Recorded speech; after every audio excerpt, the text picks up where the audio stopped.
आणि मुंबई महापालिका निवडणुकीच्या तोंडावर आज झालेल्या वॉर रूम बैठकीत मुख्यमंत्री देवेंद्र फडणवीस यांनी मुंबईतल्या 30 प्रकल्पांचा आढावा घेतला। या प्रकल्पांची कामं वर्षानुवर्ष सुरू ठेवू नका, प्रकल्प 3 वर्षात पूर्ण व्हायला हवेत असे निर्देश मुख्यमंत्र्यांनी या बैठकीत दिले। वर्लीच्या बीडीडी चाळमधील रहिवाशांना लवकरच त्यांच्या सदनिकांचं वाटप करण्यात येणार आहे। तसंच नायगाव आणि नामजोशी मार्ग येथील बीडीडी चाळीतील रहिवाशांना ठरलेल्या वेळेत सदनिका देण्याची कार्यवाही करण्यात येणार असल्याचंही यावेळी सांगण्यात आलं।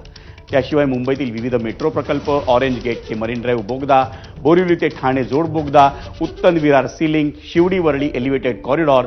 दहिसर ते भाईंदर लिंक रोड, गोरेगाव मागाट ते DP road, Goregaon Mulund link road, उत्तर सागरी किनारा मार्ग, विरार अलिबाग मल्टीमोडल कॉरिडॉर आणि धारावी पुनर्विकास प्रकल्पाचा आढावा या बैठकीत घेण्यात आला।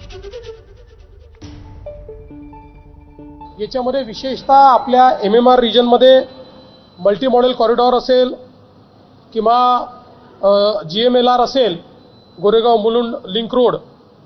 त्यासोबत जे प्रमुख मेट्रोचे प्रोजेक्ट्स आहेत, ठाणे भिवंडी कल्याण,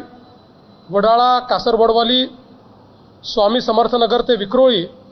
अंधेरी ते आपलं जे एअरपोर्ट आहे तिथपर्यंत, दहिसरपासनं मीरा भाईंदरपर्यंत आणि जी अंडरग्राऊंड मेट्रो 3 आहे, या सगळ्यांची अडचणी सोडवणे आणि त्याची कंप्लिशनची डेट ठरवणे असं काम आज